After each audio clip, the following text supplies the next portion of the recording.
والإسلام ديني ومحمدا رسول الله. الحمد لله والصلاة والسلام على رسول الله وعلى آله وصحبه ومن والاه وبعد. Kita kembalikan dan langsung fokus pada bahasan. Allah sang pencipta kita menyampaikan informasi yang sangat penting. Jika manusia ciptaan Allah ingin menjadi baik, maka Allah memberikan jalan. Saya ingin mengajak kita berpikir dengan logika sejenak. Jika Anda punya handphone, kemudian handphonenya bermasalah, rusak misal, maka akan kita bawa kemana? Kontrol handphone untuk diservis.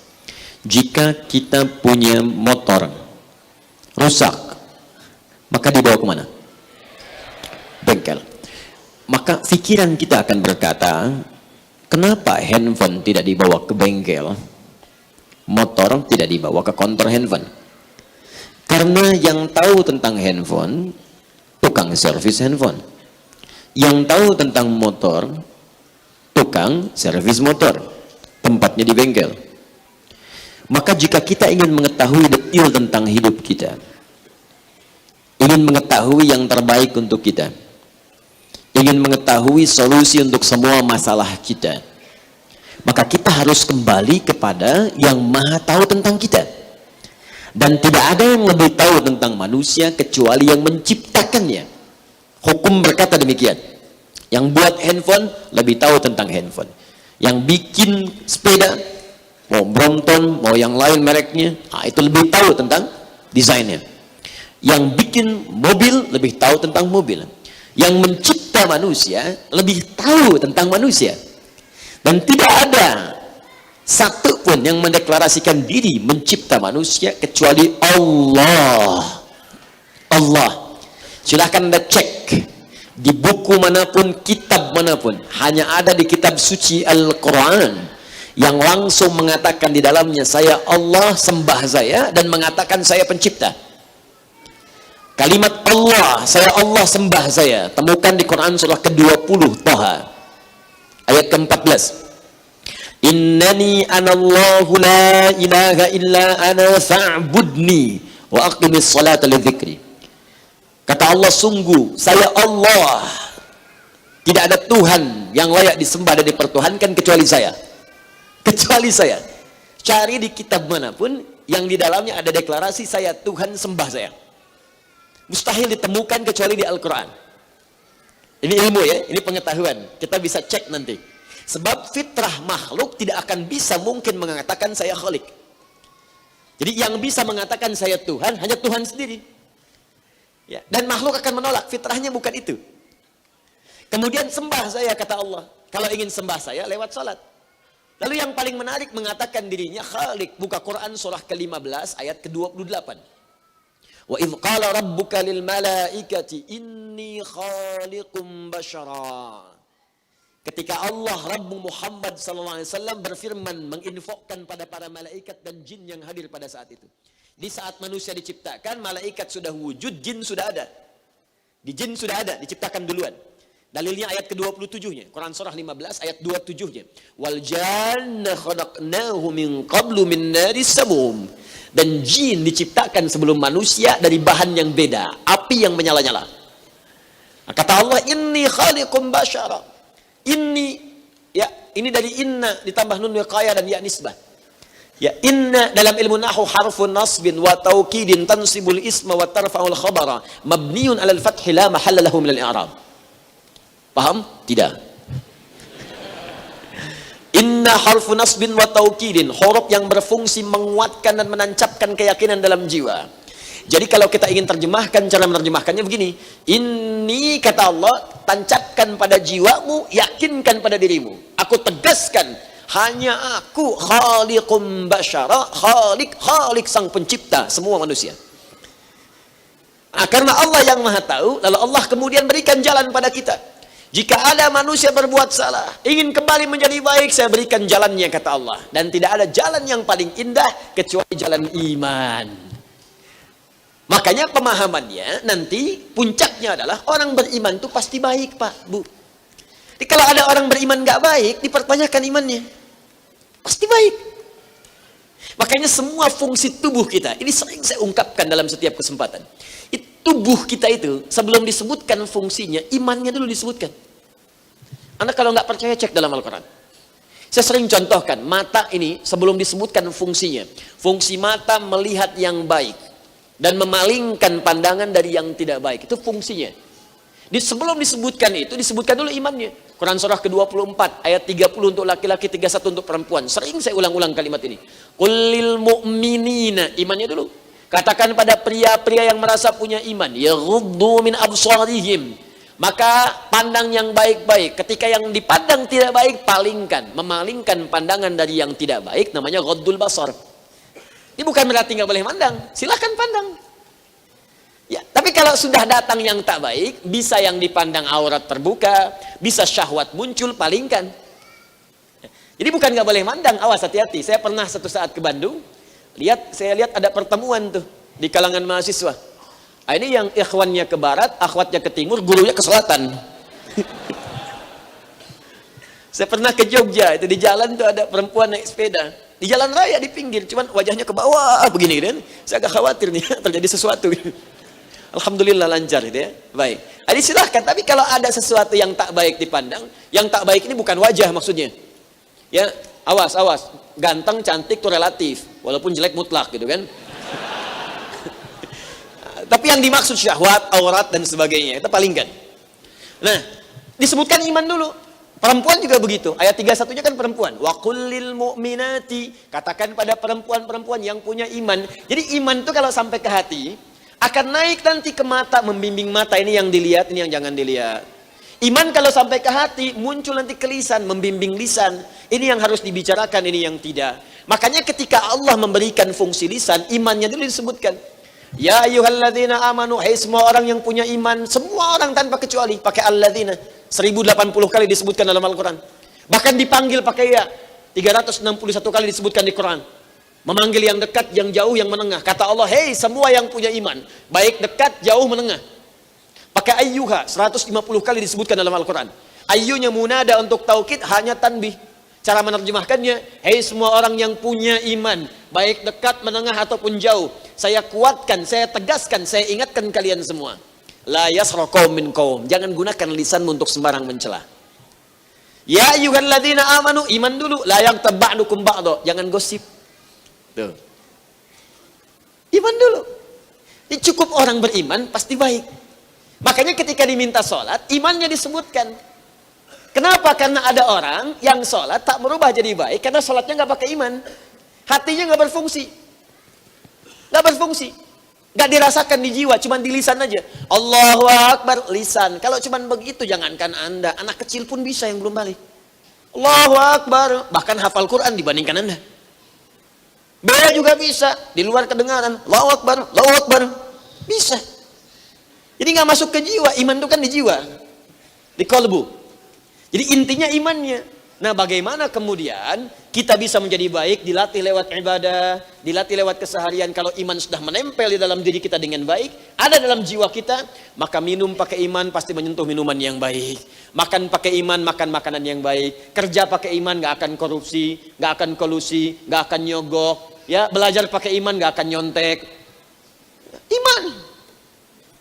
Itu iman, makanya semua jadi baik. Ya, Nabi datang menyampaikan iman, semua jadi baik. Ini yang paling indah teman-teman sekalian. Makanya cukup manusia beriman, maka dia akan jadi baik. Nah, bagaimana cara beriman itu? Kembali tadi ke Quran surah kedua ayat 177.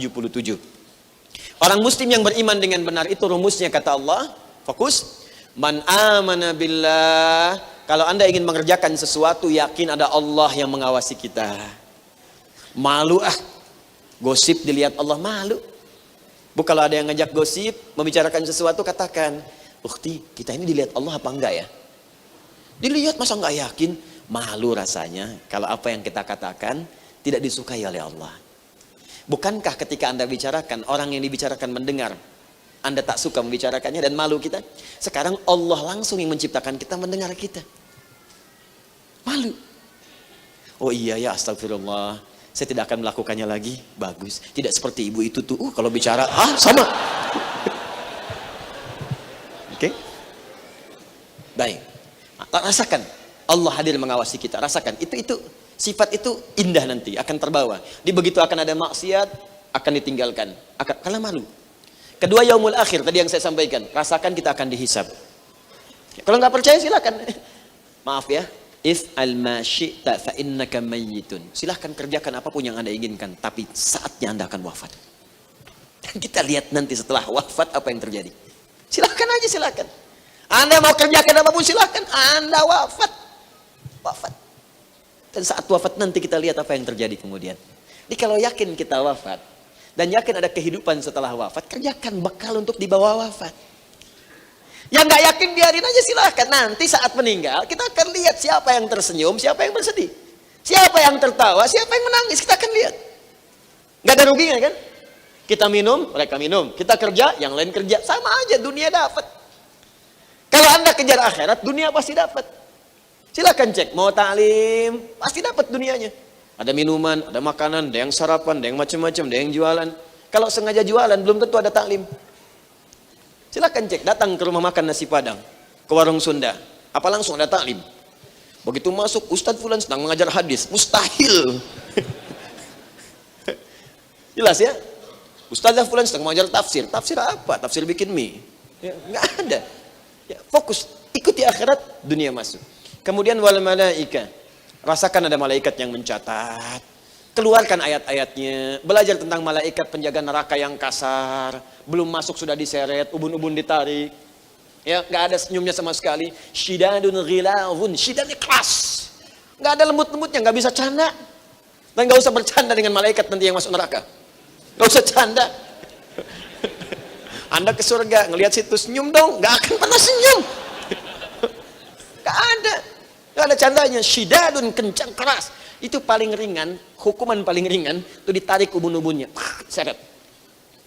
Ya, An-Nisa Quran surah 4 ayat 56 itu. Innal ladzina kafaru bi ayatina sawfa nuslihim nara kullama nadijat juluduhum baddalnahum juludan ghairaha liyadzuqul adzab. Sungguh orang-orang yang ingkar terhadap petunjuk-petunjuk kami akan kami tarik ubun-ubunnya, tarik dengan kasar. Tarik enggak pakai kompromi, tarik aja. Celupkan, celup, angkat, celup, angkat, celup, angkat, sekali celup hancur dengan kulit-kulitnya semuanya tubuhnya. Angkat lagi, tumbuh lagi, supaya merasakan azab. Sebab kalau diangkat hancur, nggak kerasa lagi. Bentuk lagi seperti semula, supaya hancur terasa lagi. Sekali celup, 1 detiknya 48 hari. Seharinya 1000 tahun. Celup, angkat, celup. Jadi udah nggak ada lembut-lembutnya, kasar. Rasakan kalau berbuat salah, berhadapan dengan yang begitu. Makanya keluarkan ayatnya. Ya, wal kitab, kalau ingin baik, baca petunjuk Al-Quran dengan benar. Makanya saya sering katakan, keluarkan kurikulum kehidupan di Quran. Anda, saya, kita statusnya apa? Kita seorang anak, keluarkan di Quran bagaimana menjadi anak yang baik. Ikuti petunjuknya, pasti jadi baik. Bapak seorang ayah, ibu seorang ibu, sudah berapa lama jadi ayah dan ibu? Kenapa tidak mengeluarkan ayat-ayat Quran yang berbicara tentang pedoman seorang ayah dan ibu? Suami dan istri, keluarkan ayatnya. Suami mesti begini, istri mesti begini. Bahkan banyak bocoran di Quran tuh. Banyak kisi-kisi. Kata Quran, nih, kemungkinan di rumah tangga akan ada masalah begini. Kalau terjadi begini, solusinya begini. Kalau seperti ini, solusinya begini. Ada semuanya. Anda sedang kuliah belajar. SD, SMP, SMA, S1, S2, S3, kan S semua di Indonesia tuh. Ya. Sampai keluar. Itu ada caranya. Begini cara belajar, ini mempercepat hafalan, menguatkan daya ingat, ini yang merusak ingatan, ini cara mengatur waktu, ini cara mengulang, bangun jam berapa, kerjakan apa dulu, ini yang bisa menambah pengetahuan, ada. Karena nggak dikeluarkan. Nah, kalau kita mengeluarkan itu, prototipe mana yang paling bagus yang kita keluarkan? Teruskan ayatnya. Wan nabiyyin. Allah turunkan kemudian contoh-contoh dari para nabi, urutan pertama. Maka di situ ditemukan kisah Nabi Nuh alaihissalam. Mungkin bapak ibu ngajak anak susah ke masjid, bagaimana Nuh bersabar kemudian berdakwah. Kisah tentang Nabi Ayub kalau sedang sakit, bagaimana zikirnya. Kisah tentang Nabi Yunus yang saat beliau berinteraksi tapi dijaili oleh orang-orang sekitarannya. Kisah Nabi Sulaiman yang punya kedudukan tapi tidak sombong. Kisah Nabi Musa menghadapi 3 sekaligus golongan. Ya. Ada yang punya kedudukan zalim, pengusaha hitam, intelektual yang kemudian berbuat buruk. Ada semua contohnya. Kisah Nabi Saleh ada, semua ada dikumpulkan supaya bisa kita pilih. Kira-kira di antara mereka itu yang sedang kita jalani yang mana? Berumah tangga belum ada keturunan, ada semuanya. Sampai amalannya ada. Doanya ada, kapan dibaca doanya, bagaimana cara bacanya ada. Dan jaminan langsung di Quran. Jika Anda kerjakan ini, saya berikan seperti Allah berikan kepada hamba yang ini. Ada semua. Makanya muncul surah Al-Anbiya, kisah para nabi. Dibuka semuanya, bahkan dari zaman Nabi Adam. Tapi yang paling indah di antara sekian nabi itu, semua yang dialami nabi-nabi itu prototipenya dikumpulkan pada seorang nabi. Jadi keteladanan di Nabi Ayub, keteladanan di Nabi Yakub, keteladanan Nabi Yusuf alaihissalam. Dari sejak Nabi Nuh alaihissalam diutus. Karena Nuh itu rasul pertama, nabi sekaligus rasul. Kalau sudah rasul pasti nabi. Kalau nabi belum tentu rasul. Nabi yang belum tentu rasul, nabi pertama yang turun ke bumi Nabi Adam, manusia pertama. Itu nabi bukan rasul. Saya pernah sampaikan, kalau teman-teman masih ingat, nabi diberikan pesan, pelajaran oleh Allah hanya untuk pribadinya dan kalangan dekatnya saja yang hadir dengan beliau. Adapun rasul diberikan oleh Allah ajaran untuk disampaikan pada umat terbuka. Apakah umat itu di lingkungan dia tinggal, di komplek dia saja, daerah dia, atau semua yang mencakup seluruh kawasan di muka bumi ini? Baik, Nabi Adam turun ke bumi, diberikan misi untuk pribadinya saja dan keluarga terdekat. Disebut Nabi, bukan Rasul. Kenapa tidak diangkat jadi Rasul? Umatnya mana, Cepi? Karena yang ada ya cuma istrinya Hawa, anaknya, ya umatnya mana? Makanya Nabi bukan Rasul. Rasul baru dihitung dari zaman Nuh alaihissalam. Sekaligus Nabi, Nabi dan Rasul. Kalau diurutkan dari Nabi Nuh ke Nabi Muhammad, itu semua contoh ada. Contoh Nabi Nuh dakwahnya, contoh Nabi Yakub, Nabi Ibrahim sebelumnya, Nabi Musa, Nabi Daud, Sulaiman, ada semua contohnya. Tapi semua contoh itu Allah kumpulkan pada seorang Nabi saja. Bahkan langsung turun ayat menyebutkan, apa yang aku wahyukan kepadamu, aku wahyukan kepada semua nabi-nabi sebelumnya dari sejak Nuh alaihissalam. Turunlah Quran surah keempat ayat 163. Di sini kita akan memulai kemuliaan nabi dan rasul ini. Kalau nabi dan rasul ini sangat mulia, maka tidak boleh dituliskan dalam bentuk yang sudah tertulis. Kita hapus dulu supaya bersih tulisannya. Gak apa-apa. Memang ini sudah tertuliskan di Lauh Mahfuz seperti ini. Allahu Akbar. Dapat honoris causa tidak merubah keadaan. Datang sendiri, langkan sendiri, nulis sendiri, hapus sendiri. Ya mah cuman lihat, nyatat, masuk surga. Oh, Masya Allah. Luar biasa. Allahumma salli ala sayyidina Muhammad sallallahu alaihi wasallam. Ampuni saya ya Allah. Sabar. Yuk. Quran surah keempat ayat 163. Oh, Masya Allah, indah nih ayatnya. Inna awhayna ilaika. Pakai inna lagi. Biasanya kalau sudah ada inna menunjukkan ta'zimun nafsi wal hali. Menunjukkan keagungan Allah yang akan menyampaikan peristiwa yang agung. Al-Quran diturunkan pada malam Al-Qadar menggunakan inna karena penurunannya agung sifatnya. Inna anzalnahu fi Mekah ditaklukkan, dibuka oleh Allah, peristiwa agung dikenang sampai sekarang. Karena itu menggunakan inna. Inna fatahna laka fatham mubina. Rasul ini saking mulianya dan peristiwanya besar karena beliau akan mengumpulkan semua ajaran-ajaran Rasul sebelumnya plus dengan semua keteladanannya. Jadi daripada Anda belajar satu-satu, Nabi Nuh, Nabi Ayub, Nabi Yusuf, Nabi Musa, Daud, Ibrahim sebelumnya dan sebagainya, kata Allah, saya turunkan satu orang saja yang terkumpul semua ajarannya dan semua keteladanannya. Inna, dengan segala keagunganku, kata Allah, aku berikan berita yang dahsyat untukmu. Auhayna ilaika, aku berikan wahyu kepadamu. Mu di sini siapa dia? Nabi Muhammad sallallahu alaihi wasallam. Kama auhayna ila Nuhin wan nabiyyina min ba'di. Aku berikan wahyu kepadamu Muhammad yang serupa yang aku berikan kepada Nuh dan nabi-nabi setelahnya semuanya. Satu ayat diturunkan untuk memberikan legitimasi kepada Rasulan Nabi Muhammad yang mengumpulkan semua risalah sejak Rasul pertama Nabi Nuh sampai setelahnya sampai ke Nabi Muhammad sallallahu alaihi wasallam. Muhammad sallallahu alaihi wasallam bin Abdullah bin Abdul Muttalib bin Hashim bin Abdul Manaf bin Qusay bin Murrah bin Kilab bin Ka'ab bin Ghalib bin Fihr bin Malik bin Nadar bin Kinana bin Khuzaimah bin Mudrika bin Ilyas bin Nizar bin Mudar bin Ma'ad bin Adnan bin Adi bin Adri bin Muqawwam bin Nahur bin Tarih bin Ya'rub bin Yasjub bin Nabit bin Ismail alaihissalam bin Ibrahim alaihissalam bin Azar bin Nahur bin Abir bin Kinan bin Al-Fakhshad bin Sam bin Nuh alaihissalam. 37 generasi. Bin Mikhlail Matusyala bin Kinan bin Anwas bin This bin Adam alaihissalam. Allahu Akbar. Sekitar 37 generasi dari sejak Rasul pertama Nuh alaihissalam sampai ke Nabi Muhammad sallallahu alaihi wasallam. Jadi kemuliaan pertama, satu-satunya Rasul di muka bumi yang pernah bertugas yang mengumpulkan semua ajaran nabi-nabi sebelumnya dengan komplit dan menghimpun semua keteladanannya dengan komplit, semua akhlaknya dengan komplit. Jadi kalau Anda melihat Nabi Ayub sabar, Nabi Muhammad punya kesabarannya. Kalau Anda melihat misalnya Nabi lainnya punya ketampanan, Nabi Muhammad punya ketampanannya.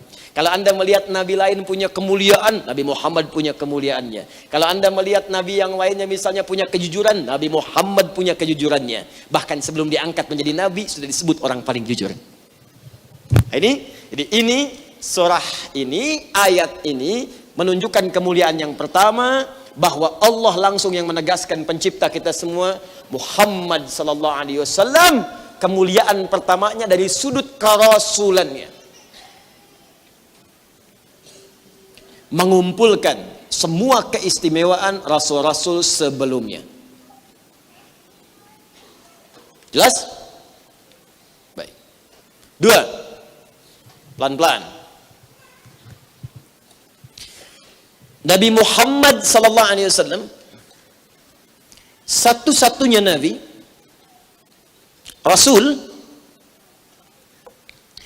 yang langsung oleh Allah dijaga kemuliaannya dari sebelum lahir, saat dilahirkan, jadi bayi, jadi remaja, jadi pemuda, jadi suami, jadi bapak, jadi kakek, jadi pemimpin sampai wafatnya. Secara singkat, satu-satunya manusia, nabi, rasul yang mendapatkan penjagaan dari Allah Subhanahu wa taala dari sebelum lahir sampai wafat. Yuk kita lihat buktinya. Kenal Nabi Ibrahim?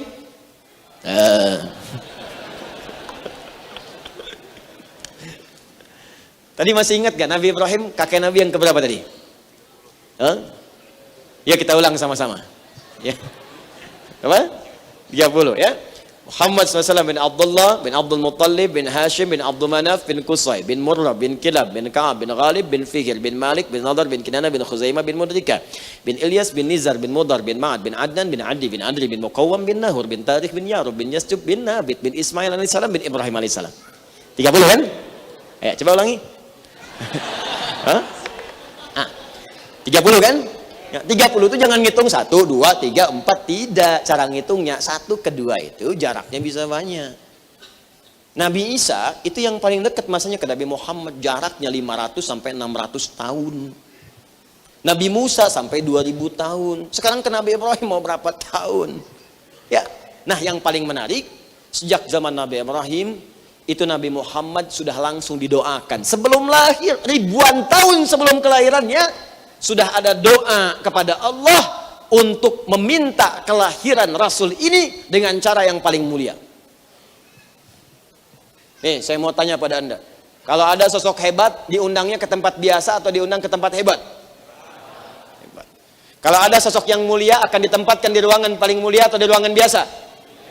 Mulia. Perhatikan baik-baik. Nabi Ibrahim ketika selesai meninggikan bangunan Ka'bah yang hancur di masa Nabi Nuh alaihissalam, diperintahkan oleh Allah pada Nabi Ibrahim dan Nabi Ismail, ayo tinggikan lagi pondasinya. Ditinggikan. Saya pernah terangkan ini, termasuk di sini, pondasi dalam bahasa Arab disebut qaidah kalau satu. Kalau banyak disebut qawaid. Apa namanya? Qawaid. Nah, ini ditinggikan, meninggikan, yarfa. Ka'bah disebut bait. Inna awwala baitin wudi'a lin-nas. Quran surah ketiga ayat 96 sampai 97. Baik, buka Al-Baqarah ayat 2, ayat 127, paling kiri sebelah atas. Wa idh yarfa'u Ibrahimul qawa'id minal bait wa Ismail. Ketika Ibrahim alaihissalam dan Ismail alaihissalam diperintahkan keduanya untuk meninggikan kembali pondasi Ka'bah yang hancur di masa Nabi Nuh terkena banjir. Setelah selesai itu berdoa di samping Ka'bah. Apa doanya? Langsung pindah ke ayat 129. Ini di antara doanya. Perhatikan doanya. Rabbana wab'ats fihim rasulan minhum yatlu alaihim ayatika wa yu'allimuhumul kitaba wal hikmah wa yuzakkihim innaka antal azizul hakim. Ya Allah, berdoa di samping Ka'bah. Mohon utus nanti seorang rasul ya Allah, rasul yang paling mulia yang bertugas di bumi. Karena dia mulia ya Allah, karena yang paling mulia, maka lahirkan dia di tempat yang paling mulia di kalangan masyarakat ini nanti. Enggak ada tempat paling mulia di muka bumi kecuali Ka'bah al-Musyarrafah. Yang disebutkan diberkahi. Wilayah sekitarnya berkah. Quran surah ke 3 ayat 96 sampai 97 tadi. Inna awwala baitin wudi'a lin-nasi lalladzi bi Bakkah mubaraka. Sungguh rumah pertama yang dibangunkan untuk manusia. Karena rumah ini paling mulia. Rumah paling mulia bukan manusia yang bangun. Dibangunkan untuk manusia. Tempatnya di mana? Di tempat yang diberkahi. Bakkah, Makkah yang diberkahi. Saking berkahnya yang nggak ada di tempat lain, ada di situ. Di mana cara berpikirnya tempat tandus, air susah. Quran surah 14 ayat 37. Biwadin ghairi dzi zar'in inda baitikal muharram. Ini di sisi Ka'bah yang mulia ya Allah. Aku tempatkan keturunanku Ismail. Aku bawa ke sini. Air pun gak aku temukan, tandus. Dari mana cara berpikirnya tempat tandus? Apel ada, mangga ada, pisang ada, kolak ada. Kolak kurma. Muncul, bajigur ada. Betul. Ada, betulan. Ya. Insya Allah yang belum pernah ke Mekah, saya doakan insya Allah ya cepat berangkat umrah ya. Dan tidak cukup dengan amin, nabung, susun rencana, siapkan. Ada.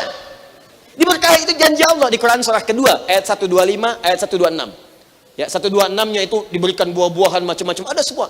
125-nya setiap masuk ke situ hati langsung tenang. Wa idz ja'alnal baita matsabatan lin-nasi wa amna.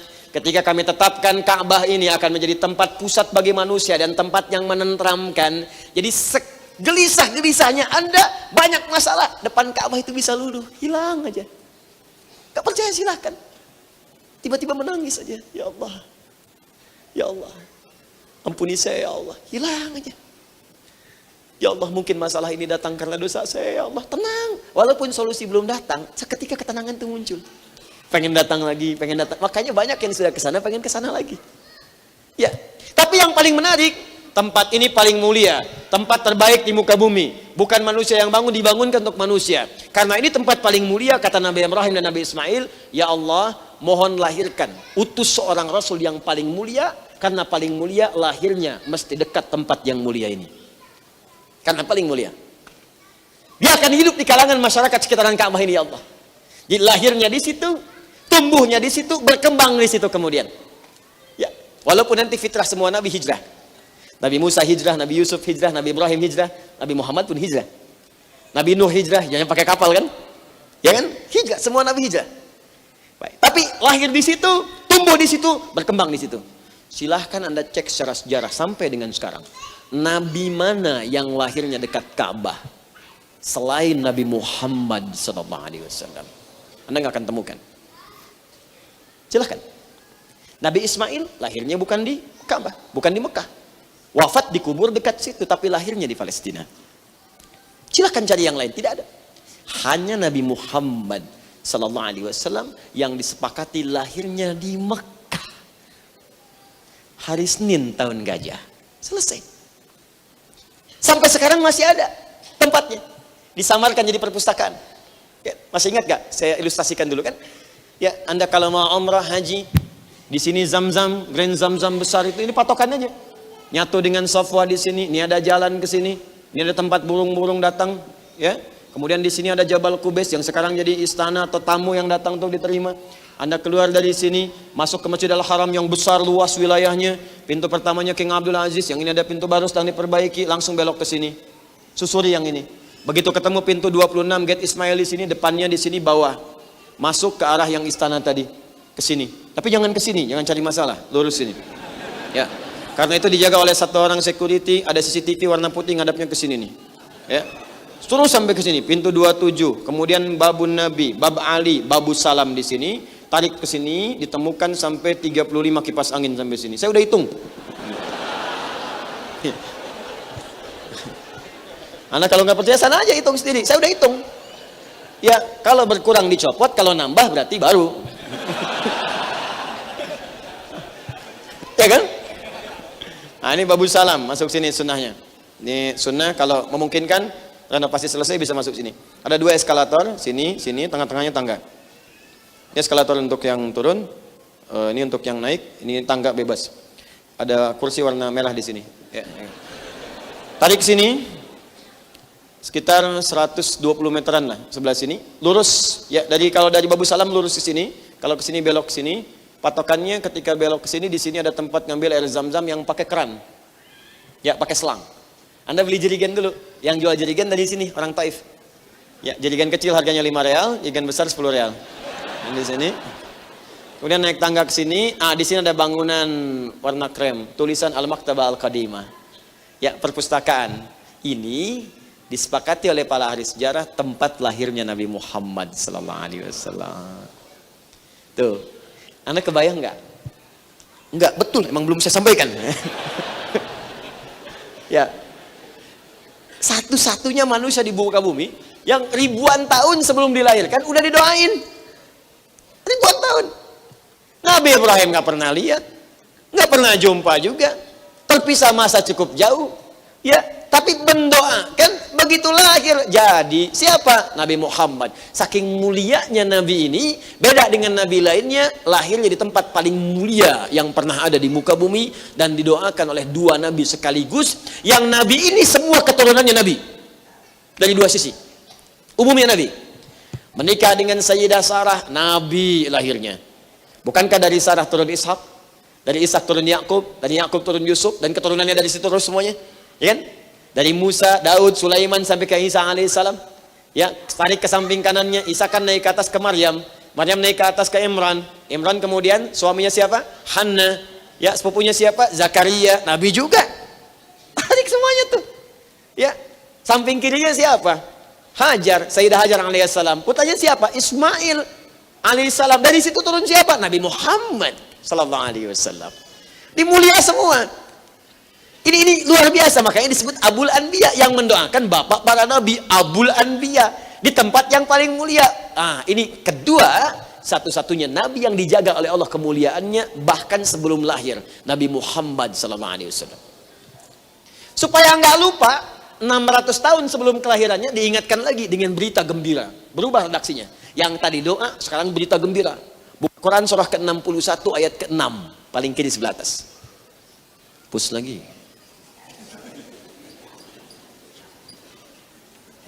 Bismillah. Pokoknya kalau urusan Nabi saya kerjakan sendiri. Bismillah. Jangan ngambil penghapus, awas. Quran surah kedua ayat 127 sampai 129. Diingatkan lagi. Quran surah ke-61 As-Saff ayat ke-6. Nabi Isa, Rasul yang paling dekat ke Nabi Muhammad sallallahu alaihi wasallam. 600 tahun sebelum lahirnya. Kalau yang tadi kan doa kan, ini langsung berita gembira. Perhatikan kalimatnya. Wa mubasysyira bi rasulin yati min ba'di ismuhu Ahmad. Aku kasih kabar gembira ya, kata Nabi Isa. Kasih kabar gembira pada umatnya. Aku bukan rasul terakhir, kata beliau. Karena ada ramalan di kitab-kitab pada masa itu, rasul terakhir itu diantara kemuliaannya punya sifat kasih yang sangat dalam. Nabi Isa ini mirip. Karena periodenya sebelum ke Nabi Muhammad, ada sebagian sifat Nabi Muhammad melekat pada Nabi Isa. Sifat kasih. Ajarannya kasih, sayang. Isa, Mesiah, Yesus, Al-Masih, Nabi. Nabi manusia. Baik, yang paling menarik itu ajaran kasihnya tinggi.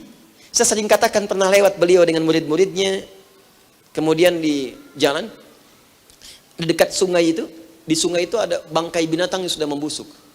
Saya tidak bosan menyampaikan ini. Kata muridnya berkata, guru itu bau sekali bangkai ini, tutup hidungnya. Kata Nabi Isa, perhatikan putih dan bersih giginya. Muridnya berkata, guru kenapa engkau bicara begitu, bukankah bau busuk bangkainya? Kata Nabi Isa, demikianlah manusia hanya akan menyampaikan apa yang ada di pikirannya. Jadi kalau kotor pikiran, keluar kotor di lisan. Kalau bersih hati kita, keluarnya bersih. Itu yang melahirkan kata-kata mutiara, teko hanya akan mengeluarkan isi tekonya. Kalau isinya susu, keluar susu. Ya, isinya kopi, keluar kopi. Isinya air bening, keluar air bening. Seperti itulah kehidupan. Maka umatnya menduga ini Rasul terakhir nih. Kata Nabi Isa, bukan. Akan ada Rasul setelah saya yang sebutannya melebihi saya dalam amalannya kepada Allah. Dalam bahasa Arab, kalau punya amalan sosial sifat kasih yang sangat tinggi disebut Muhammad namanya. Ya, bentuk biasanya Mahmud. Superlatifnya Muhammad. Kenapa disebut Muhammad yang disebutkan 4 kali dalam Al-Quran? Ya, Quran surah ketiga ayat 144, Quran surah ke-33 ayat ke-40, Quran surah ke-47 dengan namanya ayat kedua, dan Quran surah ke-48 ayat 29. 4 kali disebutkan Muhammad. Kenapa disebut Muhammad? Karena sifat kasihnya tinggi. Pada manusia sayang, diejek tidak membalas. Wasbir ala ma yaqulun. Kata Allah, sabar aja, jangan dibalas. Idfa billati ya ahsan.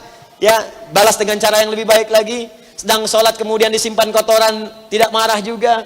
Dilempar oleh orang Taif dengan batu, sampai turun malaikat penjaga bukit mengatakan, angkat tanganmu jadaika ilas sama, angkat tanganmu ke langit, aku himpit mereka itu. Kata Nabi, la fa innahum qaumun la ya'lamun. Jangan lakukan, mereka belum tahu saja. Aku berharap kepada Allah, kelak nanti di bumi Taif ini akan lahir laki-laki, perempuan, besar, kecil, tua, muda, mereka akan mengatakan asyhadu an la ilaha illallah wa asyhadu anna Muhammad Rasulullah. Lalu berdoa, perhatikan doanya. Ilahi ila man takiluni ila qaribin yu'dhini am ila ba'idin yu'limuni fa ana radin ma lam taghdab alayya. Ya Allah, setelah penganiayaan ini, setelah persekusi ini, kemana lagi engkau akan tugaskan aku untuk berdakwah? Apakah tempatnya masih dekat, di situ aku akan disakiti, dilempari lagi? Atau tempatnya masih jauh, di situ pun aku akan disakiti kembali? Aku ridha ya Allah, sepanjang engkau tidak marah kepada aku. Setelah peristiwa itulah beliau mendapatkan panggilan untuk Isra dan Mi'raj. Muhammad. Muhammad. Kasihnya dalam. Pada hewan, perhatian. Idza dzabhtum fa ahsinu dzibha, hadis sahih. Kalau engkau akan sembelih umatku hewan, jangan sakiti dalam sembelihannya, tajamkan pisaumu. Tajamkan supaya hewannya tidak terzalimi, sekali tajamkan. Pada tumbuhan, jangan rusak tanaman, kata Nabi Muhammad. Tumbuhan, hewan, diperhatikan oleh Nabi. Sampai batang kurma, pohon kurma itu menangis ketika akan dipisahkan dari mihrabnya. Dia berteriak menangis, sampai kata Nabi ditawarkan, engkau akan berjumpa denganku di surga nanti atau engkau akan jadi di sini? Di surga ya Rasulullah, ganti jadi mihrab baru. Tumbuhan. Tapi Nabi Isa pun punya sifat yang sama. Makanya Nabi Isa mengatakan, bedanya dengan saya, Rasul yang terakhir ini ada sifat yang tak bisa disaingi. Sifat mulianya, hubungannya dengan Allah luar biasa. Tauhidnya dalam, ubudiyahnya tak terlukiskan.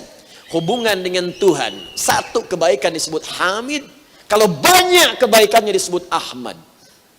Kenapa disebut dengan Ahmad? Nabi Isa ingin melukiskan, walaupun Nabi ini sangat mulia, dijamin surga, dijaga dari kesalahan, dimuliakan nasabnya, dimuliakan segalanya, tapi tetap tidak bisa mengurangi dahsyat ibadahnya kepada Allah sampai mengalahkan nabi-nabi sebelumnya. Disebutkan di Al-Bukhari nomor hadis 2008 itu sampai 2010 dari Sayyidah Aisyah radhiyallahu taala anha, ummul mukminin. Ya, ja'u al-ashab, datang beberapa sahabat, Ubay bin Ka'ab radhiyallahu taala anhu. Ada Hudzaifah al-Yamani, Abdullah bin Mas'ud radhiyallahu taala anhum jami'an, datang kepada Sayyidati Aisyah radhiyallahu taala anha, bertanya, "Kaifa kanat salatun Nabi sallallahu alaihi wasallam?" Bagaimana cara salat malamnya Nabi? Salat malam. Yang bagi kita berhukum sunnah itu, ya, Nabi bangun malam. Apa jawaban pertama Sayyidah Aisyah? La tas'alu an husnihinna wa tulihinna. Aduh, mohon jangan ditanyakan bagus dan panjangnya. Saya aja menyimak Nabi sholat, tiba-tiba terbangun, saya melihat kakinya sudah bengkak. Sedih saya kemudian ketika salam, saya berkata, ya Rasulullah, lima kata, kenapa engkau begini? Alam takun babbunan, bukankah kau dijamin masuk surga? Alam takun ma'asuman, bukankah dijaga dari maksiat? Jawabannya begitu ringan dengan mengatakan tanpa beban, afala akunu abdan syakura. Apa enggak boleh aku menjadi hamba yang bersyukur? Tidak menyebutkan Rasul, hamba. Aku memang Rasul Aisyah, tapi aku juga hamba. Tugas hamba itu mengabdi. Apa enggak boleh aku mengabdi kepada Rabbku sebagai syukurku kepada Tuhanku? Sampai bengkak kakinya. Diikuti oleh sahabat di belakangnya. Pada kisah yang viral telah banyak saya sampaikan. Sampai ditemukan satu rakaatnya paling sedikit 100 ayat. Sampai pernah 5 juz 4 halaman. Yang tak bisa diikuti oleh sahabat-sahabat lainnya itu. Muhammad. Makanya disebut Ahmad. Tapi yang paling menarik, Nabi Isa itu mengabarkan pada umatnya dengan berita gembira. Hei, dikumpulkan, saya kasih kabar gembira ya. Saya kasih kabar gembira. Akan lahir nanti Nabi setelah saya. Namanya Ahmad. Saking hebatnya hubungannya dengan Allah. Di semua nama Nabi Muhammad itu beda dengan Nabi yang lainnya. Nabi lainnya semuanya zat rata-rata. Musa, kemudian ada Isa, ada Nuh, ya, dan seterusnya, rata-rata zat. Tapi Nabi Muhammad sifat semuanya. Sifat baiknya pada manusia, makhluk Muhammad. Pada Allah Ahmad, Al-Kafi, Al-Mahi, Ana Al-Mahi, Ana Al-Kafi, Ana Muhammad, Ana Ahmad. Semua sifat baik muncul di Nabi Muhammad SAW. Yang tadi saya sampaikan, merangkum semua sifat-sifat baik, semua Nabi yang pernah ada di bumi. Ya. Nah, hukum logika mengatakan, mustahil ada orang ngasih kabar gembira, bayinya belum lahir. Silahkan cek. Pak Asep mau ngasih tahu ke Kang Doni. Alhamdulillah, Kang, oh, insya Allah, pada gaduh putra. Masya Allah, kau abinamian Muhammad. Iraha, engke pamitos nikah. Mustahil. Saya punya putra, namanya Muhammad, datang, Alhamdulillah. Kapan? Nanti kalau udah nikah. Gak mungkin. Pasti lahir dulu, baru ngasih berita. Lahir dulu, pasang status. Mefoto. Telah menatap dunia. Oh, menatap dunia. Padahal belum lihat. Bayi lahir itu kan baru dengar, belum lihat. Ya, telah terlahir menatap dunia. Apa yang ditatap? Bapaknya aja nggak kelihatan. Ya kan? Udah bikin informasi disampaikan kalau bayinya ada. Nabi Muhammad beda. Belum lahir 600 tahun, udah bikin pengumuman. Dan semua bahagia. Dikebayang ya? Nabi Ibrahim mendoakan, Nabi Isa bahagia, umat Nabi Isa bahagia dengan kedatangan Nabi Muhammad. Nabinya belum datang, diutus bukan untuk mereka, diutus bukan untuk mereka, bahagia. Nabi Muhammad diutus untuk kita. Ada yang nggak bahagia, ada yang salah dalam jiwanya. Nabi dulu memujinya, menyebut keistimewaannya, mendoakan, memberikan kabar gembira pada umatnya. Akan ada Nabi setelah saya ini yang paling hebat. Mereka bahagia. Bahkan Nabi ini tidak diutus untuk mereka. Karena lahir setelahnya. Tapi yang paling menarik, mereka bahagia. Kenapa kita yang diutus dengan Nabi mulia ini tidak bahagia? Pertanyaan. Yuk, 2. Teruskan. 3. Nabi Muhammad SAW satu-satunya Nabi yang dimuliakan oleh Allah dari segi nasab dan akhlaknya. Langsung turun pujian di surah Al-Qalam. Langsung saya namakan Al-Qalam ayat yang keempat. Nun, kan? Wal qalami wama yasturun. Langsung ke ayat keempatnya. Wa innaka la'ala khuluqin azim. Ya. Pakai inna tuh. Innaka, masih ingat kaidah tadi, inna harfu nasbin wa taukidin tansibul isma wa tarfa'ul khabara mabniun ala fathi la mahalla lahu min al-i'rabi. Harfu nasbin wa taukidin, huruf yang menguatkan dan menancapkan pada jiwa keyakinan. Tansibul isma, untuk menancapkan yang disebutkan siapa setelah itu. Wa innaka, kanya ke Muhammad sallallahu alaihi wasallam. Ya Muhammad, aku umumkan kepada semua manusia. Kepada semua manusia aku umumkan, kata Allah, innaka, tancapkan keyakinan pada jiwamu dengan kuat. Aku yakinkan. Perhatikan kalimatnya. Innaka, kamu itu la'ala khuluqin azim. Pakai la-nya, la taukid lagi. La'ala khuluqin azim. Engkau punya pekerti yang sangat mulia. Khuluqin itu, teman-teman sekalian, itu mencakup semuanya. Mencakup semua. Baik karakter, sifatnya, termasuk tampilan fisiknya. Makanya di antara turunannya disebut makhluk. Makhluk itu kita. Mustahil disebut makhluk kalau nggak ada fisiknya. Disebut makhluk itu kalau punya 3 unsur. 1, fisik, bodinya. Fisiknya. Ini yang pertama kali diciptakan, fisik. Berproses dalam tubuh. Ya, Quran surah tadi 15 ayat ke-28 sampai 29. Ketika masuk ke 29, fa idza sawaituhu wa nafakhtu fihi min ruhi. Kalau disempurnakan fisiknya. Prosesnya di Quran surah ke-22 ayat ke-5. Diterangkan di Al-Arba'in di hadisnya. Ya, ambil hadis langsung. Riwayat Ibnu Mas'ud radhiyallahu taala anhu. Ya, nomor hadis yang keempat. Ya, inna ahadakum yujma'u fi batni ummihi 40 yawman nutfah, thumma yakunu mithla dhalika 'alaqah, thumma yakunu mithla dhalika mudghah, ya thumma yursalu ilaihi al-malak fayanfukhu fihi ruh wa yu'maru bi katbi arba'in bi kasbi rizqihi, ya, kemudian bi kasbi rizqihi wa ajalihi as'idun huwa am syaqiyyun. Ya, 4 bulan berproses. Dibentuk fisiknya dulu. Diciptakan, laqad khalaqnal insana fi ahsani taqwim. Quran surah 95 ayat yang ke-4. Fisik. Jadi mustahil ada manusia kalau nggak ada fisiknya. Yang kedua, ruh. Ruh, wa nafakhtu fihi min ruh. Ruh, ada ruhnya. Roh ini yang menjadikan fisik bisa bergerak, hidup. Roh dicabut, nyawa hilang, fisik diam. Ketiga, akal, untuk membedakan dengan hewan. Akal. Fisik roh tanpa akal, hewan. Hewan gak berakal. Ya, makanya kalau ada delman keliling-keliling TSM gak pakai celana, gak usah kemudian ditertawakan.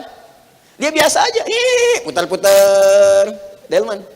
Makanya saya sering katakan, jangan kontes lepas busana dengan hewan, gak akan menang. Silakan, jangan kontes. Yang dilepas itu hewan, manusia ditutup. Untuk membedakan manusia dengan hewan, manusia ditutup, hewan dibuka. Makanya hewan kalau pakai baju gerah, nggak betah. Silakan cek. Ya, mohon maaf, monyet pakai daster tuh, marah dia. Nutup aurat, nggak bisa, tetap aja malah. Ya, manusia dilepas malu, monyet dipakein marah, karena memang habitatnya beda. Ini akal. Ya, kalau cuman maaf ruh dengan akal, fisik nggak ada, gentayangan. Kalau cuman fisik dengan akal, ruh ditutup, meninggal, wafat. Jadi manusia disebut manusia kalau ada fisik, ada ruh, ada apa lagi? Akal. Baru disebut apa? Manusia. Ya, ada fisik, ada ruh, ada akal, disebut manusia, makhluk. Yang menciptakan disebut khaliq. Inni khaliqun basyara, makhluk. Ya, penciptaannya disebut khalaq. Quran surah 51 ayat 56, wa ma khalaqtul jinna wal insa illa. Ustaz disebutkan ada jinnya, untuk manusia bagaimana? Wahyu pertama, Quran surah 96 ayat 1 sampai dengan 5. Iqra bismi rabbikal ladzi khalaq. Dari kata khalaq muncul kata khaliq, muncul kata makhluk, muncul kata akhlak, muncul kata khuluq. Kalau disebutkan khuluq berarti mencakup kepada fisiknya, kepada akal dengan sifatnya, kepada roh dengan sucinya.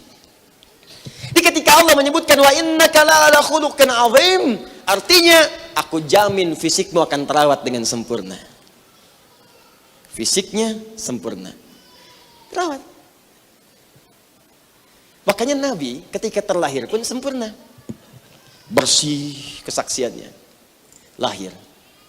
Bahkan ayahnya tak ada, dijaga tetap karena dijamin oleh Allah akan dirawat.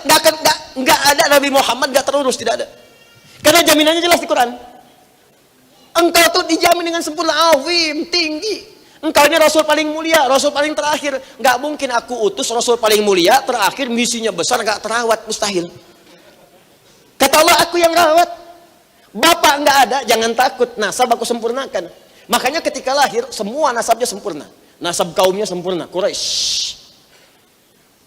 Itu Bani Hashim, Quraisy itu kalangan paling terhormat. Jadi orang nggak bisa nyoal. Kalau bahasa kita sekarang kan, dulu kan kalau kita sedang diskusi, dari mana kamu? Anak Menteng. Anak Menteng, hebat. Dari mana kamu? Tanah Abang. Pantas. Misal ya, contoh. Jadi orang nggak bisa nyoal, sebab Nabi itu kaumnya sempurna. Hashim nih paling hebat, Menteng. Sukunya Quraisy, Quraisy itu paling fasih. Kata Nabi dalam hadis sahih, ana afsahu, ya, afsahul Arabi baida anni min Quraisyin. Saya orang Arab yang paling fasih bahasa Arab, paling fasih. Dan saya dari kalangan Quraisy, karena Quraisy itu paling fasih. Makanya Al-Imam Asy-Syafi'i ketika beliau usia 10 tahun, ibunya membawa ke Makkah untuk dikembalikan kepada nasabnya dari nasab situ. Hudzail masuk kalangan itu, Hashimi, beliau Hashimi.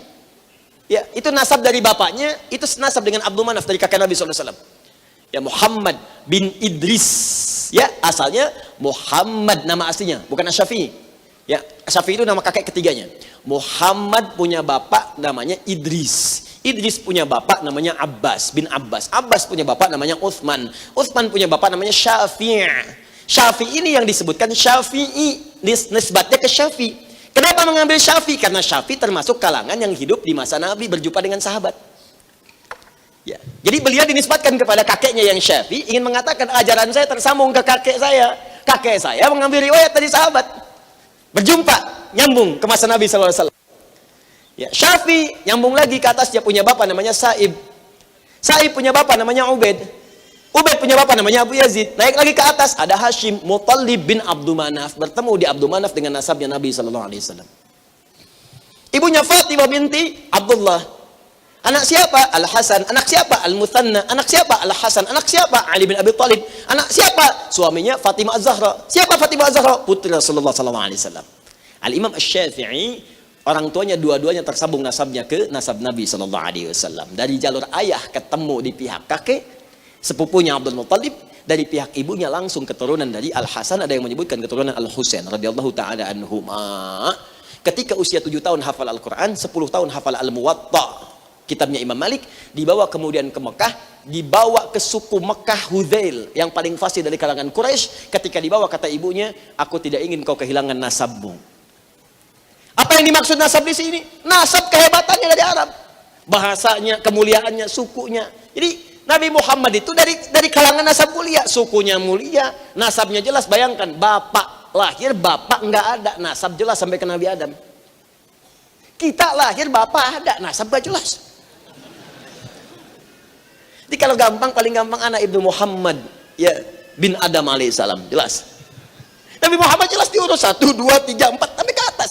Bayangkan, itu saking dirawatnya oleh Allah, lahir bapak nggak ada, nasab jelas. Dirawat oleh ibu. Ibu perhatian, air susunya nggak keluar asinya. Allah kirimkan lagi lewat perempuan lain yang sangat terhormat, Halimah As-Sa'diyah. As-Sa'diyah ini terkenal. Apa di antara terkenalnya? Yang paling bersih, bahasanya yang paling halus, tempatnya yang paling bagus. Di saking dirawatnya oleh Allah, dikirimkannya bukan ke tempat biasa. Mudah di sekitaran Quraisy menemukan ibu yang memberikan air susu ASI. Ya, ada donaturnya banyak, donasi ASI sudah ada dari dulu. Cuma dikirimkan oleh Allah untuk menunjukkan saya yang rawat. Mudah bagi Allah mengeluarkan ASI di ibundanya, Sayyidah Aminah. Tapi kenapa dikirimkan pada Halimatus Sa'diyah? Untuk menunjukkan keutamaan Nabi Muhammad SAW yang dirawat langsung oleh Allah Subhanahu Wa Taala. Yang paling dahsyat, saat diberikan ASI itu, ini hadisnya jayyid. Posisi beliau di paling kanan, untuk anaknya Halimah yang lain paling kiri. Satu kali, teman-teman sekalian, dipindahkan Muhammad SAW bayi ini ke kiri, tapi dia tidak mau meminum ASInya, karena dijaga oleh Allah untuk tidak mengambil yang bukan haknya. Bayi disusui di kanan, dipindahkan ke kiri, dites, nggak mau nyusu. Kenapa? Dijaga, dirawat oleh Allah dari sejak bayinya untuk mengambil yang bukan haknya. Jadi mustahil Joni Nabi Muhammad itu nyolong jambu.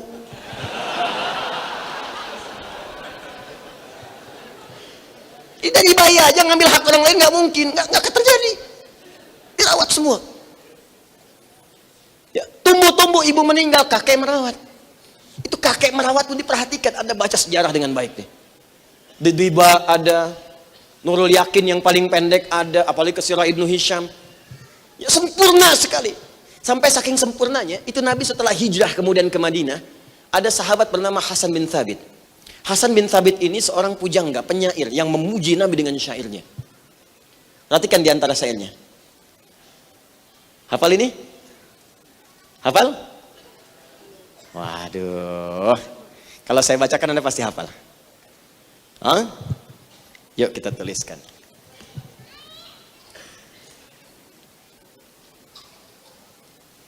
wa ahsanu minka man la tara qatta aini wa ajmalu minka lam talidin nisa'u khuliqta mubarra'an min kulli aibi ka'annaka qad khuliqta kama tasha'u. Itu syairnya masa Hasan bin Thabit di masa Nabi, memuji Nabi, dipopulerkan oleh Mustafa Atif. Sekarang dapat royaltinya di Indonesia, disampaikan oleh Nisa Sabian. Seterusnya apa? Qamarun, qamarun, qamarun sidanan Nabi, qamarun. Awalnya tadi, saking sempurnanya engkau seperti rembulan wahai Rasulullah SAW. Apa terjemahannya? Di antara makhluk yang paling mulia yang tidak pernah dilihat mata, ini kesaksian Hasan bin Thabit yang mendampingi Nabi. Tidak ada makhluk yang pernah semulia ini yang pernah ditatap oleh mata. Saking terawatnya, bersih. Di kesaksian sahabatnya langsung bahwa Nabi nggak rembesan. Terawat. Nabi tidak kumuh, sempurna. Bahkan kata beliau, nggak ada makhluk yang pernah saya lihat sesempurna ini dalam pandangan mata. Tidak ada makhluk paling indah yang pernah dilahirkan oleh perempuan yang disaksikan oleh beliau saat itu, diakui. Anda buka Syama'il Muhammadiyah karya At-Tirmidzi, lihat bagaimana sifat Nabi disifatkan. Tegapnya, gagahnya, gantengnya, kekuatannya. Masya Allah. Rambutnya sempurna di tengah-tengah, tidak terlalu panjang, tidak terlalu pendek, tidak ikal, tidak juga kemudian lurus. Sempurna.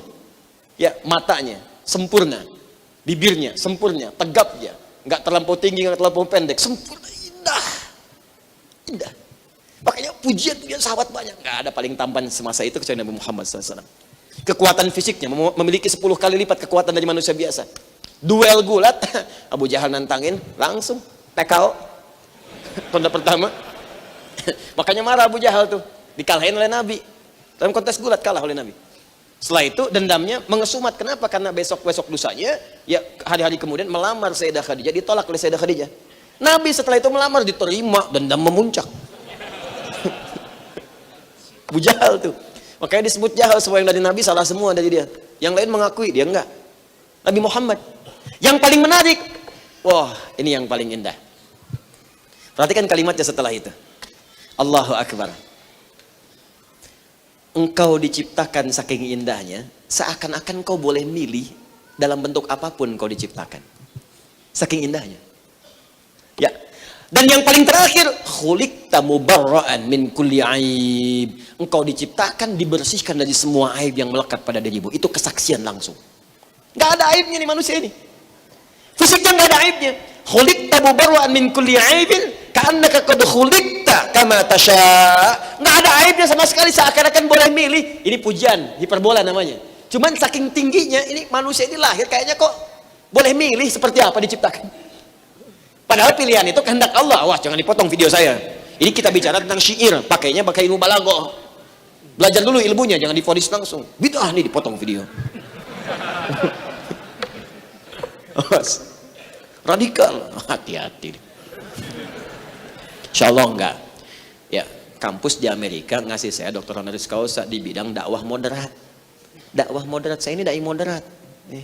Ya, kampus di Amerika yang ngasih saya. Jadi kalau di sini ada yang nyebut saya radikal, dia belum minum susu.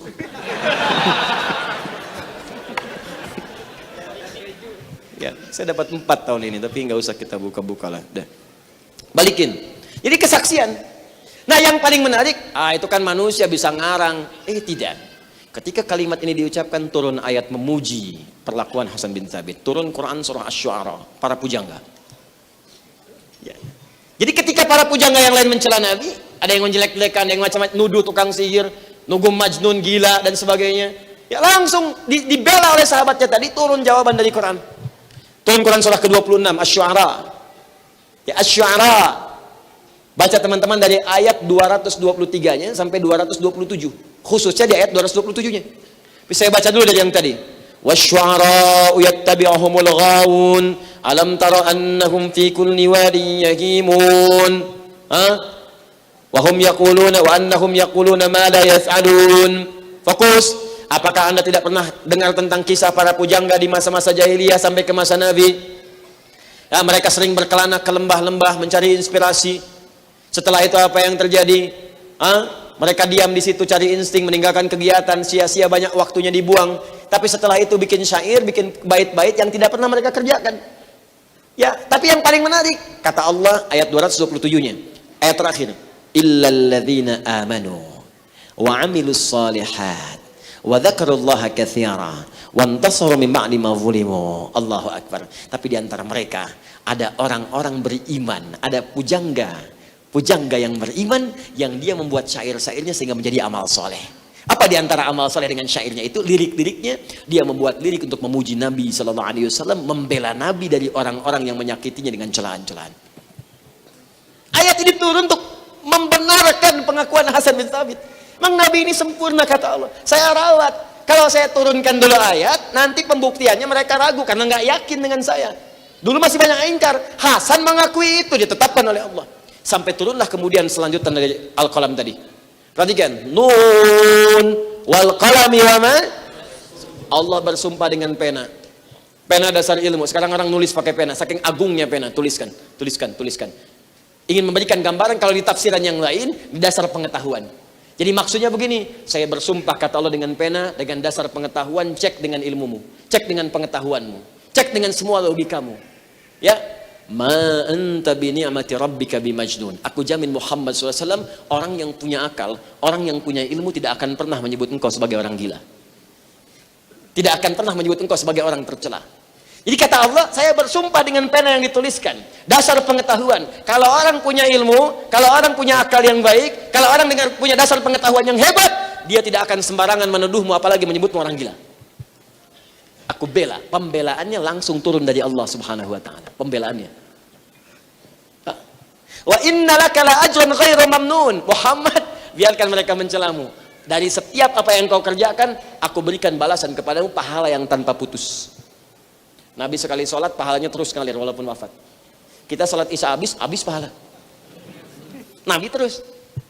Pernah dengar hadis ini? Man dalla ala khairin falau ajruhu mithla ajri fa'ilihi min ghairi an yanqusa min syai'. Siapa yang menunjukkan pada kebaikan dapat pahala yang sama dengan yang mengerjakan tanpa dikurangi sedikit pun. Ada yang bertanya pada Anda, di mana sih tempat ngajinya? Di Masjid TSM, ditunjukkan sampai alamatnya. Allah, Anda datang ke sini, Anda yang nunjukkan dapat pahala yang sama dengan yang datang tanpa dikurangi sedikit pun. Tanpa dikurangi sedikit pun. Sekarang saya tanya pada Anda, siapa yang menunjukkan kita untuk mendekat kepada Allah? Siapa yang mengajari kita sholat? Siapa yang mengajari kita wudhu? Siapa yang mengajari kita cara berumah tangga? Siapa yang mengajari kita cara bertoleransi? Siapa yang mengajari kita cara berinfak? Nabi Muhammad SAW. Sekarang berapa umat Islam di muka bumi yang beramal dan berapa pahala yang dilimpahkan pada Nabi Muhammad SAW? Jadi ayat ini menetapkan bahwa Nabi dimuliakan, dijaga fisiknya, dijaga akhlaknya, jaga kemuliaannya. Buka lagi Quran surah 51, kita pakai Quran aja sekarang. Quran surah 51 lagi. Buka ayat 52, 53, 54. Quran surah 51, ayat 52, 53, 54. Kadzalik ma atal ladzina min qablihim min rasulin illa qalu sahirun aw majnun. Muhammad, kalau ada yang mencela kamu, sama aja, dulu juga banyak yang mencela. Nabi-nabi dulu, rasul dulu dicela juga. Ada yang disebut tukang sihir, tukang tipu, orang gila. Nabi dicela orang gila. Ada yang mencela tukang sihir, ada yang dicela buruk, macam-macam lah celaannya. Penipu, ada. Yang paling menarik, atawasaubi, mereka itu aneh ya. Mereka itu saling mewasiatkan bagaimana? Saling kirim pesan bagaimana? Umat Nabi Nuh nggak ketemu dengan umatnya Nabi Ibrahim, tapi perlakuan pada Nabi Nuh sama dengan Nabi Ibrahim. Nabi Nuh dicela, Ibrahim dicela, Musa dicela, sampai ke Nabi Muhammad. Kata Allah, mereka itu sebenarnya kirim pesan apa gimana? Itu sindiran, Allah Maha tahu, sindiran. Ini kayaknya saling berkirim pesan tuh. Nanti kalau Nabi baru datang, celak ya, berdatang celak ya. Jadi kalau sekarang di zaman sekarang ada yang mencela Nabi, bukan aneh. Dulu sudah ada, cuman pertanyaannya, ini sindiran dari Quran. Apa engkau saling kirim pesan dengan Abu Jahal? Apa engkau saling kirim pesan dengan umat sebelumnya? Itu sindiran dari Quran. Yang paling menarik, lalu setelah itu apa? Atawasaubi balhum qaumun taghun fatawalla anhum wa ma anta bimaluhum. Udah acuhkan saja. Ini adab dari Quran, ini perintah kepada Nabi, perintah kepada Nabi, perintah kepada kita. Gini. Kata Allah, kalau ada yang mencela, kamu acuhkan karena kamu tidak sama dengan celaan itu. Kalau kamu respon seperti itu sama dengan kamu mengakui celaan itu. Jadi kalau Anda sedang, ini rumus di Quran, kalau Anda sedang dicela orang, bukan mencela Nabi ya, kita yang dicela. Kalau Anda sedang dicela orang dan Anda merasa tidak mendapatkan celaan itu, nggak usah dibalas. Kenapa? Karena Anda tidak merasa seperti yang dicela. Kalau Anda respon berarti Anda merasa seperti dicela. Makanya saya bilang, kalau ada yang mencela, nggak usah dicela lagi. Mencela yang sudah tercela, buang-buang energi. Jadi kalau ada yang menyoal, biarin aja. Kalau Anda merasa tidak melakukan, biarin aja. Kata Allah, fatawalla anhum, tinggalin aja, fama anta bimalum.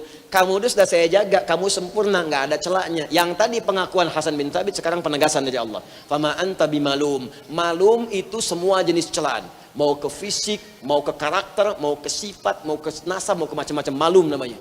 Orang Arab berkata, karimun mata amdahuhu wa idza lumtuhu lumtuhu wahdi. Orang mulia itu kalau aku puji luaskan pujiannya. Tapi kalau dia punya aib tercela, aku aja yang cela, gak akan aku share. Di adab terhadap orang mulia, kalaupun ketemu aibnya, jangan di share, jangan diekspos. Ya, cukup selesaikan dengan Anda. Tapi kalau ada kebaikannya, bagi supaya kemudian menyebar kebaikan-kebaikannya itu. Nah, ketika mencela, orang Arab fasih mengatakan lumtuh laumun. Allah menegaskan pada Nabi, tawalla anhum fama anta bimalum, pakai ba taukid. Mim dengan ba ketemu, taukid hukumnya di ilmu nahwu. Kata Allah, tinggalkan semua yang mencela karena engkau sudah aku jamin sempurna. Semua celaan tidak akan sanggup menembus kemuliaan dirimu. Jaga oleh Allah. Paham sampai sini? Jadi kurang apa lagi? Allah yang menjaminnya, Allah yang memuliakannya, manusia mengakuinya dan sempurna keadaannya.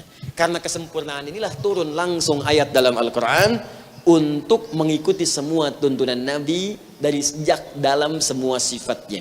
Turun Quran surah ke-33 ayat 21. Kita tinggal satu ayat lagi setelah ini, setelah itu kita selesai. Quran surah 33 ayat 21. Kalau sempurna berarti jalannya sempurna enggak? Bicaranya sempurna enggak? Pandangannya sempurna? Berarti semuanya sempurna kan? Nah, kalau semua sempurna, bisa jadi teladan nggak? Bisa. Kalau teladan cuma di satu sisi saja, namanya kudwah. Tapi kalau semua aspeknya teladan, namanya uswah. Uswah. Kalau diikuti dapat pahala, maka ditambahkan semua perbuatan yang berpahala disebut hasanah namanya. Semua perbuatan baik yang ketika dikerjakan dapat pahala disebut hasanah. Apa namanya? Maka kita berdoa kepada Allah, Rabbana atina fid dunya wa fil akhirati wa qina. Itu Al-Baqarah ayat 201. Maka Allah menegaskan semua yang ada pada diri Nabi Muhammad semua bisa diikuti dan teladan. Ketika diikuti dapat pahala kita. Laqad pakai lam dan qad. Lam taukid, qadnya tahqiq.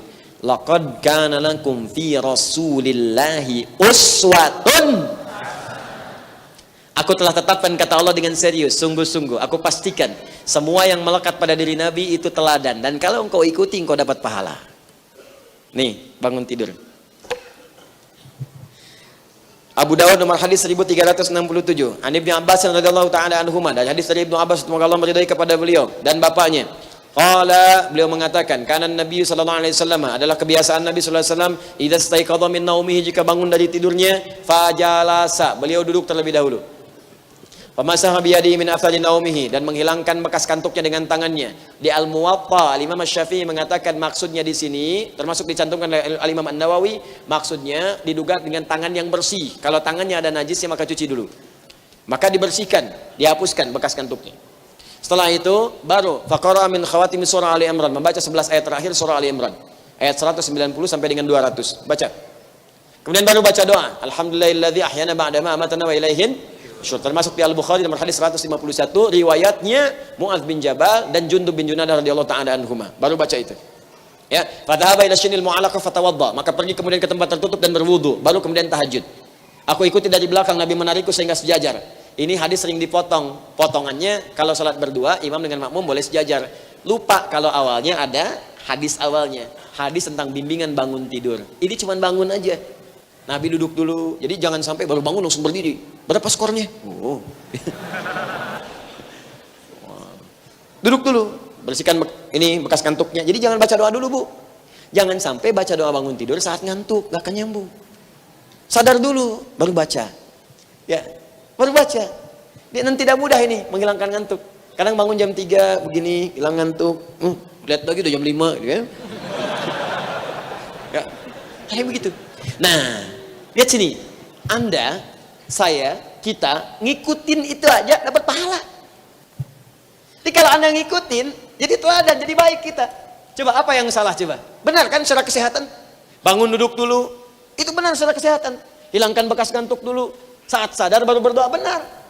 Coba apa lagi? Makan. Di Al-Muwatta disebutkan, ya idza qaddimat ta'am, jika makanan sudah dihidangkan, khudz bi yaminika ma yalik, ambil dengan tangan kananmu yang paling dekat denganmu. Samillah, sebut nama Allah sebelum dimakan atau dikonsumsi. Salah enggak? Benar, itu yang paling tepat. Ambil dengan tangan kanan, yang paling mulia. Makanya ketika ngambil dengan kiri enggak enak.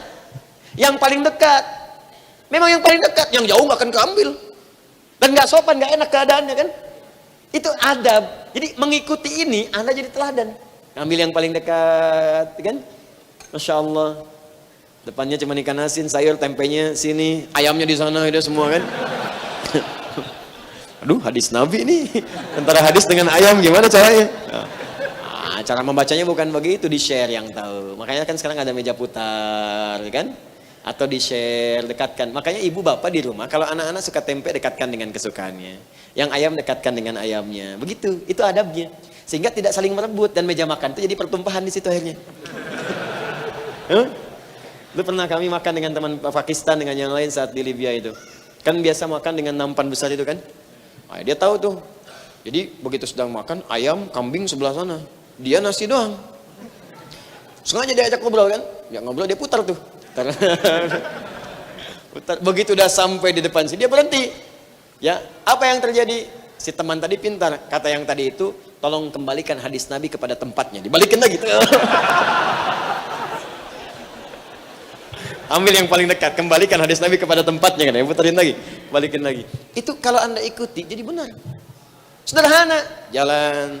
Muhammad, balik semuanya, senyum. Apa yang bisa saya bantu? Anda praktekkan jadi teladan. Asep. Biasa.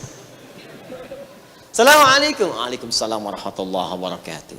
Masya Allah. Assalamualaikum. Bid'ah. Belajar dari siapa? Makanya kalau Anda praktekkan ajaran Nabi, jadi teladan dan dapat pahala. Dan hebatnya bukan hanya untuk sesama muslim, non muslim juga ada adabnya. Dengan non muslim silahkan cek, Masya Allah, indah. Kita hidup berdampingan. Ajaran Nabi itu kalau dipraktekkan enak. Dengan yang Kristen, yang Buddha, yang Hindu, sayangi mereka dalam kehidupan dunia kita. Jangan ganggu kalau sedang ibadah. Ada makanan kita kirimkan pada mereka. Hadis Nabi. Jika engkau masak makanan baunya sampai ke tetanggamu, maka bagilah ia walaupun hafal. Hanya kuahnya. Ya. Belajar hadis harus pakai ilmu hadis. Jangan lihat terjemah dipraktekkan. Maksud kuah di situ, kalaupun kau hanya masak kuah saja. Kan bumbu banyak itu prediksi Nabi. Mungkin bumbunya bumbu opor yang dimasak tempe. Bagi seluruhnya supaya orang tidak salah menduga. Jangan Anda masak opor ayam, kuahnya Anda bagi, opornya Anda simpan. Tetangga protes, nah ayo kuahnya unggul. Hadis Nabi, hadis Nabi. Bukan Nabi yang salah, Anda yang tidak paham. Tapi pertanyaan saya, apakah hadis itu mengatakan kalau tetangga Anda muslim saja? Kan tidak. Artinya apa? Kalaupun non muslim bagi.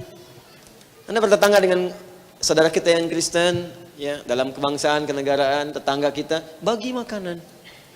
Ketika dia bertanya, kok baik sekali Pak, hampir tiap hari Bapak bagi. Ini bukan saya yang baik, Nabi saya, agama saya meminta saya berbagi. Jadi ketika keluar kalimat itu bisa jadi asbab hidayah. Ya. Besoknya tiba-tiba bisa salam, ke rumah bahkan main. Assalamualaikum, udah bisa salam. Oh iya Pak, gimana nih bisa saya bantu? Cuma mau tanya Pak, apakah Nabi Bapak memerintahkan berbagi hari ini?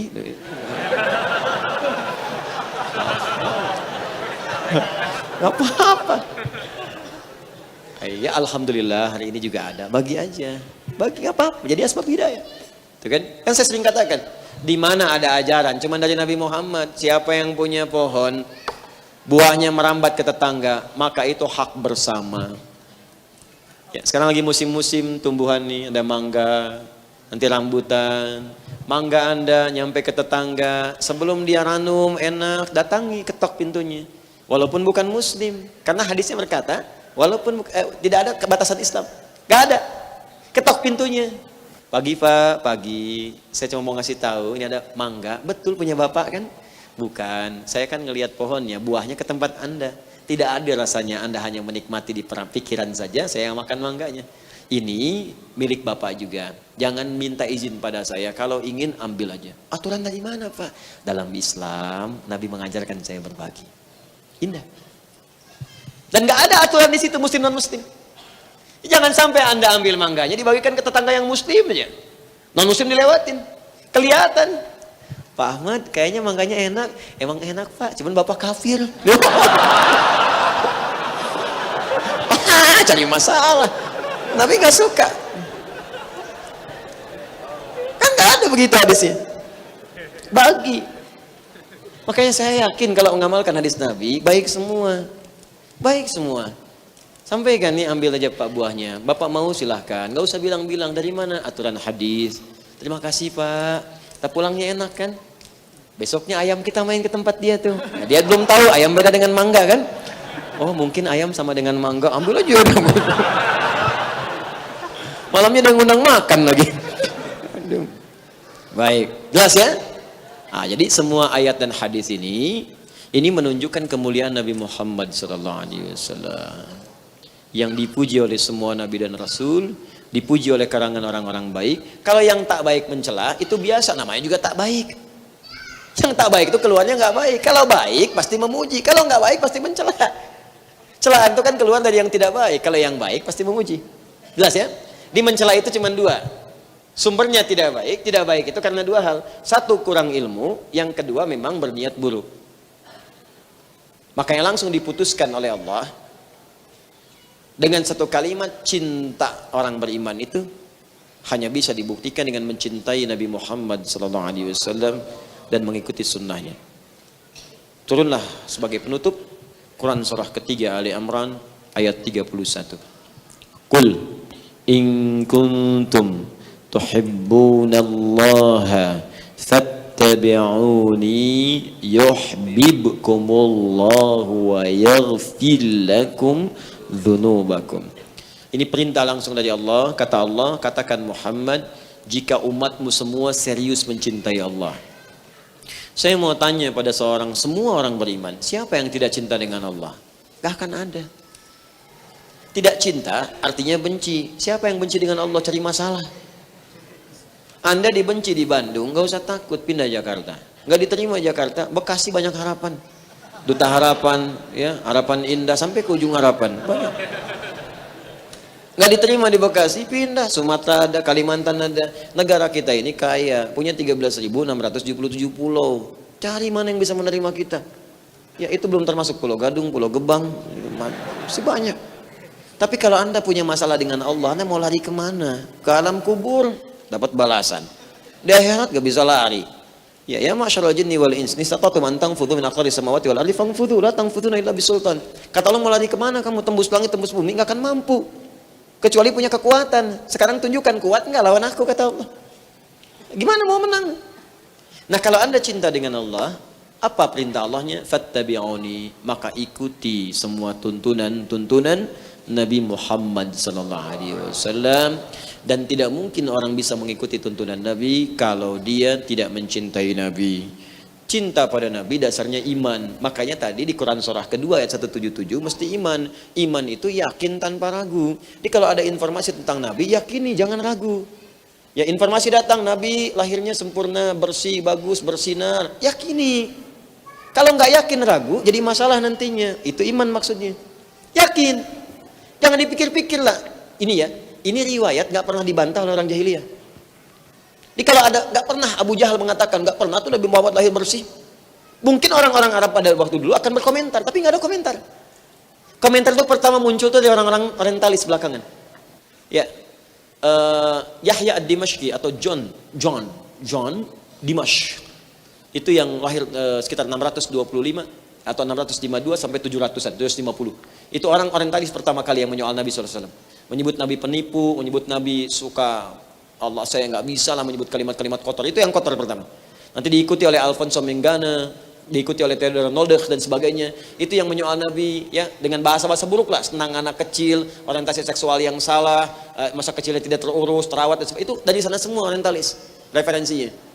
Ya karena itu, kalau ada iman kepada Allah dengan baik, iman kepada nabinya baik, maka iman kepada nabi akan meyakini semua riwayat yang datang. Dengan logika gampang dibuktikan kok. Jadi kalau nabi lahir ada cahaya, semua orang akan tahu. Aduh Joni, cara berpikirnya jangan seperti orang sekarang. Ya jarak nih, Yahudi pasti akan datang membunuh. Yahudi itu tinggal di Madinah. Nabi lahir di Mekah, jarak Mekah ke Madinah 400 kilo. Sekarang Anda tinggal di Bekasi ke Semarang kurang lebih 400 kilo. Ada cahaya di Bekasi, apa orang Semarang tahu? Cahaya muncul naik ke atas, orang Semarang melihat, ada cahaya. Belum tentu kelihatan. Cahaya di Cileunyi apakah kelihatan di Kiara Condong? Belum tentu. Anda nih pakai senter nih, naikkan ke atas senter, ke atas ya, senter. Anda lihat dari Semarang tuh, saya nyalain dari Bekasi, kelihatan nggak? Coba kelihatan nggak?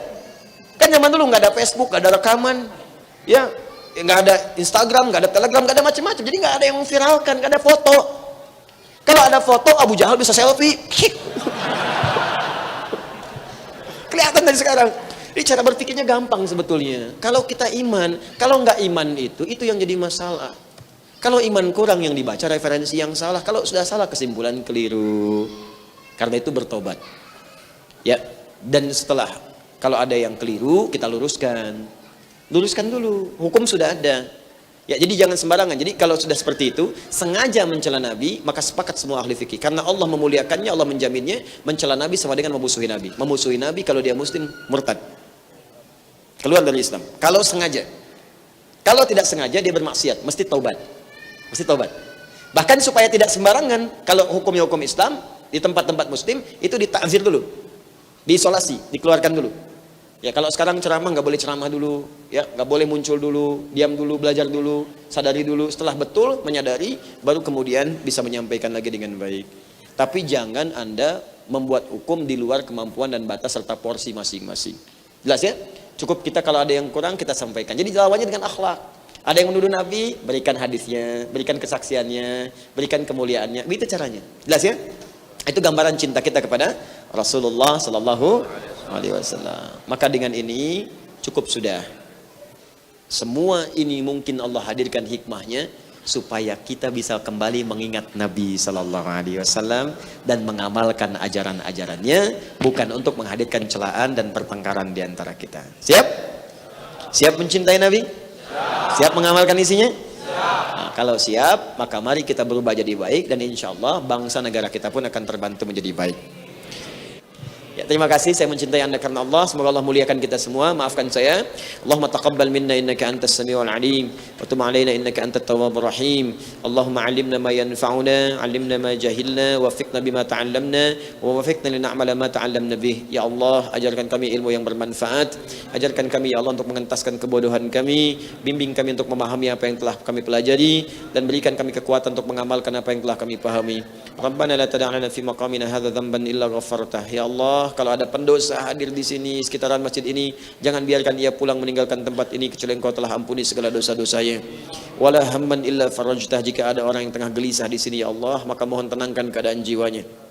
Wala asiran illa yassartah. Jika ada orang yang penuh dengan kesulitan dalam hidupnya, di rumah tangganya, pekerjaannya atau lainnya, maka mohon ya Allah dengan keikhlasan amalannya mudahkan dan ringankan segala hidupnya, entaskan segala kesulitannya. Wala maridan illa syafaitah. Jika ada yang sakit di antara kami ya Allah, maka mohon sembuhkan segala penyakitnya. Allahumma ja'al ya Allah fi qulubina wa gharis fi qulubina ya Allah hubba nabiyyika Muhammad sallallahu alaihi wasallam.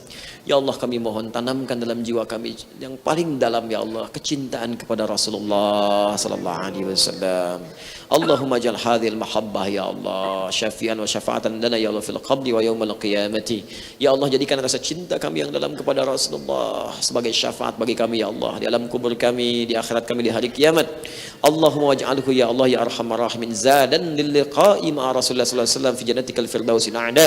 Dan jadikan rasa cinta ini ya Allah sebagai bekal terbaik kami untuk berjumpa dengan Rasulullah sallallahu alaihi wasallam ya Allah, dan pertemukan kami serta tempatkan kami di surgamu yang paling tinggi dengan rahmatmu ya rabbal alamin.